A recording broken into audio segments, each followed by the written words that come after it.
Hey everyone, I'm Gabriela Fresquez and this is Long Beach Connect, the show that connects you to all the great news and events that are happening in our city. I'm here on this beautiful tree-lined street in the historic Bluff Park District, so let's get started. From potholes to parks, Measure A is rebuilding Long Beach. But as the old saying goes, a picture's worth 1,000 words. Check out this first story to see the latest Measure A project.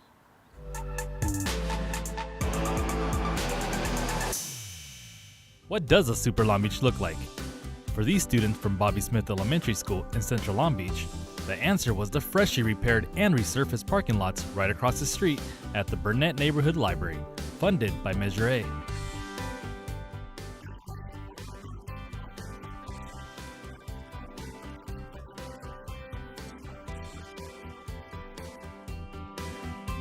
The two parking lots at Burnett Library were redone to correct drainage issues. There are even more improvements to come inside the library, which will make this branch more accessible to everyone in the community.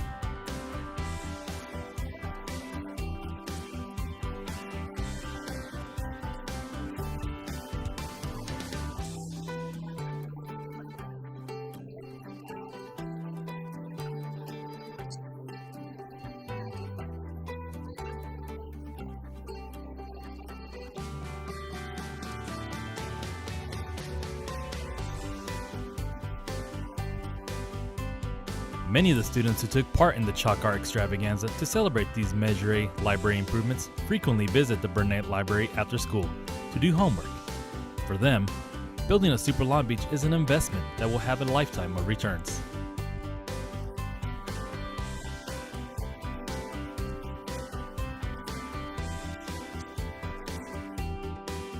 To learn more about the historic improvements Long Beach is making in public safety and infrastructure, thanks to Measure A, visit longbeach.gov/Measure A. Libraries play a crucial role in public safety by providing educational support to the community. This is one of the many resources included in the Safe Long Beach Violence Prevention Plan. What is it and what does it do? You'll find out in this next story.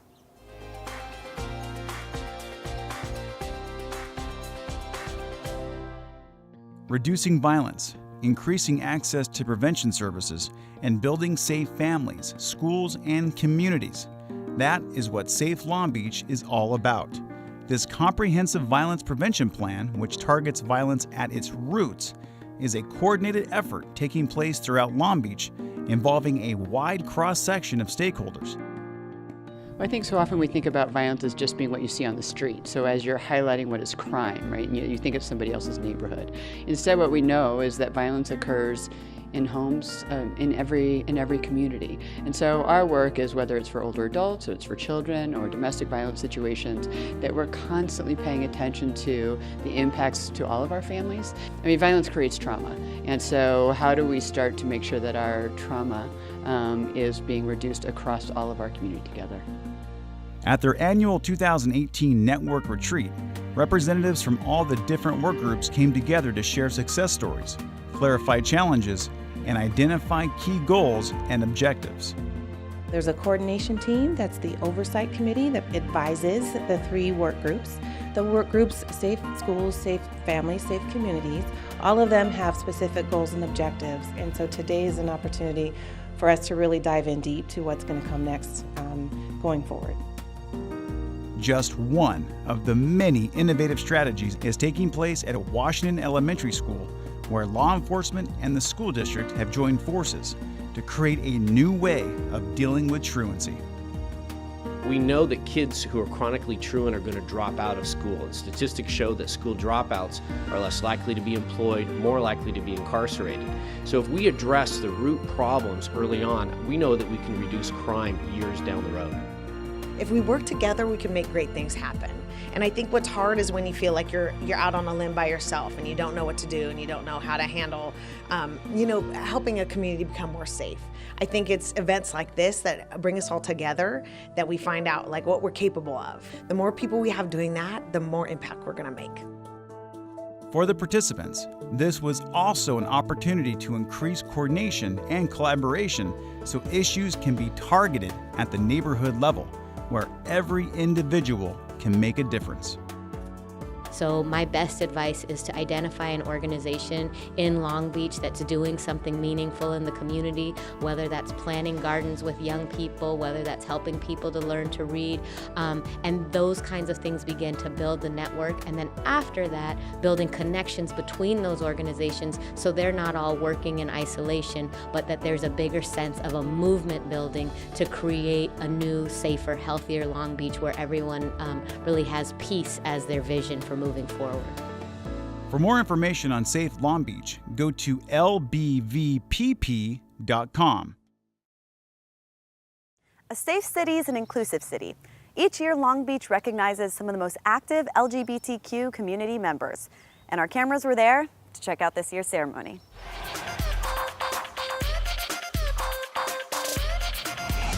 I see your true colors shining through. I see your true colors, and that's why I love you. Pride Month kicked off early in Long Beach with an induction of 6 new honorees to the Equality Plaza Honor Wall, located at Harvey Milk Park. This space was always envisioned to be a place where folks could gather, where they could protest, where there could be spoken word, where people could get married, where people could come together within our community and our allies to celebrate the legacy and the struggle of the LGBTQ community. Every year the community nominates people, LGBT people here in the community that have given outstanding contributions to the gay and lesbian community here in Long Beach. This year's honorees are John Newell, Raul A. Añorve, Jules, Reba Birmingham, Mina Meyer, and Sharon Raphael. For Sharon, who was inducted along with her late partner Mina, the ceremony held special resonance. I'm very honored to have the Harvey Milk Award because I met Harvey. And I remember when Mina and I used to go up to San Francisco, we would hear this chant, milk, milk, milk, and we'd see milk cartons being held on the entrance to freeways saying, elect milk for supervisor. During the ceremony, attendees got a preview of the newly redesigned park, which was designed by the city's innovation team and is scheduled to open this summer. And I'm grateful for their continued advocacy and leadership to design a park that truly celebrates the legacy and history of not only Harvey Milk, but our local LGBTQ community. The gay and lesbian community here in Long Beach has been around for decades and decades, and important for the city to recognize this because we're here, we're present, and we make a large contribution. To learn more about the City of Long Beach Innovation Team and to stay up to date on the transformation of Harvey Milk Park, visit longbeach.gov/iTeam.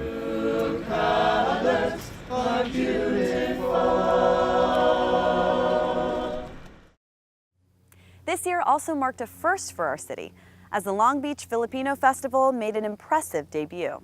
We've got all the highlights in this next story.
It's only June, and Long Beach has an entire calendar of events lined up for the entire summer.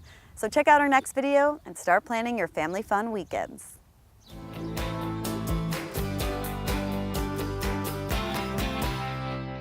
It's time to spread our wings and fly.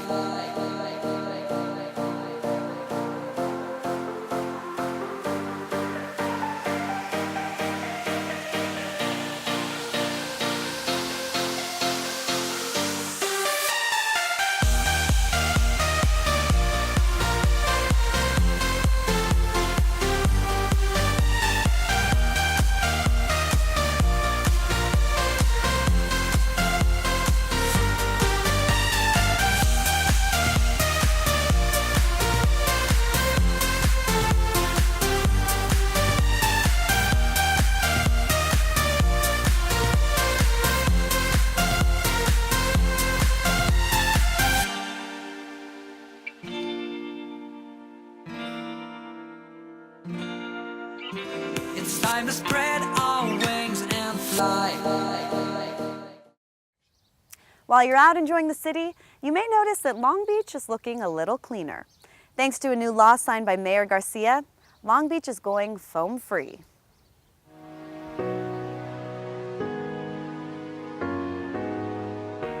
Recently, Mayor Robert Garcia signed into law a new ordinance authored by Councilwoman Lena Gonzalez that bans the use of styrofoam in the city of Long Beach. Long Beach has always led on issues around sustainability, whether it was being one of the first cities to ban single-use plastic bags, whether it's been connecting and building a bike network. And so the ban does a few things. We're going to be, of course, eliminating the single-use styrofoam containers. We're going to be looking at all restaurants, including the one we're in. We'll be converting to, of course, sustainable products, which this restaurant and so many others have already done in a way that's been positive for the community. Styrofoam banning is banning one of those plastics that inserts itself into our natural environment most readily. We're weaving plastic into the fabric of life. That is not a good thing. The new ordinance will phase in over the next 18 months, and the City of Long Beach will provide resources to make the transition easy for businesses. So our Environmental Services Bureau is going to do a huge full-scale education on the alternatives. There is actually a cooperative purchasing agreement called Green Los Altos that they can join on, and it actually lowers their cost by 30% if they purchase with a particular vendor that offers alternative products. So there's a lot of options. And then if they pull together in a business improvement district, they can lower their costs just by their buying power. So lots of good options for them. I think they just need to be educated, and it's always hard to create a different, behavior change, but I know we can do it. As restaurant owners, we can't possibly do everything because waste is part of our business. At the same time, we need to do our best to reduce that waste and recycle where we can. We have a lot of customers that care about the environment, so when we made the change, they were very happy.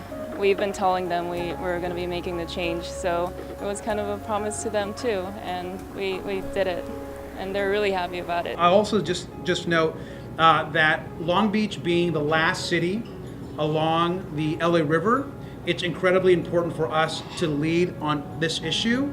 And if we're not going to ban this incredibly harmful form of plastic, then how can we expect the state and others to do the same thing? For more information, visit longbeach.gov. Another way our city is working to protect our water supply is by encouraging residents to swap out their water-thirsty lawns and replace them with beautiful, drought-tolerant gardens. How beautiful? Check out this next story and see for yourself.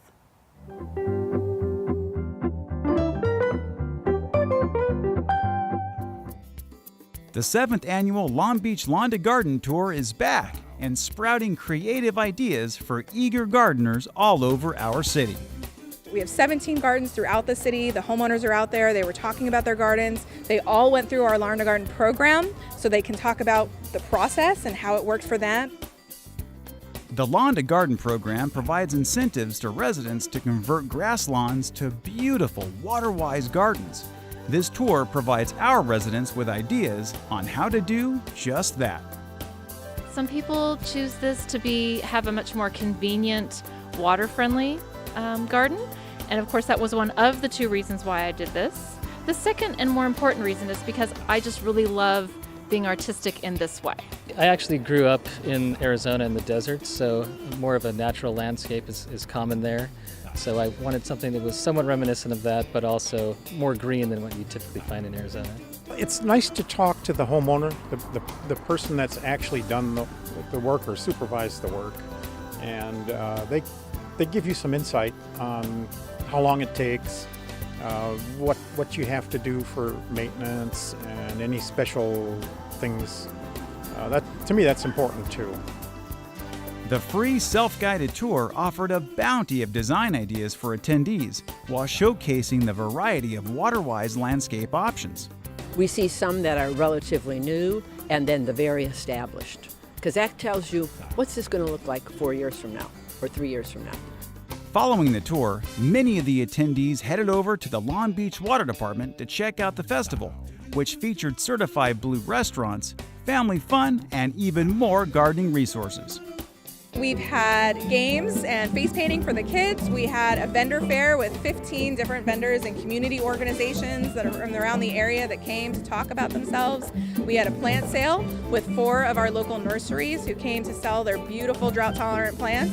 And we've had some wonderful, wonderful entertainment from Panjive, which is a Caribbean calypso band, Jazz Angels, which is a student jazz band, and a beautiful performance by the Global Water Dancers who came to do a dance about water and water conservation through music. It was beautiful. People love the Lawn to Garden program, and they love the festival, and we're just getting a lot of positive feedback from everyone. We're really proud of our residents. They were able to bring forward a really good number in conserving water when we asked them to do that. And a lot of that has been done through education. We have a great staff who goes out into the community. We have a great website. We have events such as this. We really are trying to encourage more education and more of a partnership between the Long Beach Water Department and our residents.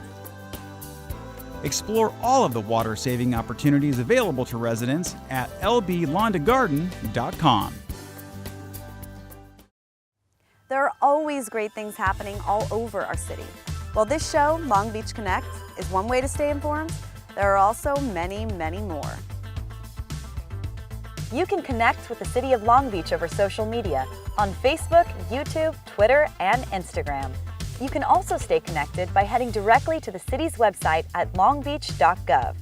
And don't forget to check out LBTV, your award-winning local news and information station, on Spectrum Cable Channel 3, Frontier Fios Channel 21, AT&T Uverse Channel 99, and online at lbtv3.com. Speaking of award-winning, LBTV went home with 8 Star Awards recognizing excellence in local government television. We'd like to thank all of our city departments and residents for helping us produce such great content. Well, that's all for this episode of Long Beach Connect. Thanks for watching, and I'll be back soon with more ways to keep you connected to Long Beach. I'm Gabriela Fresquez, and we'll see you next time.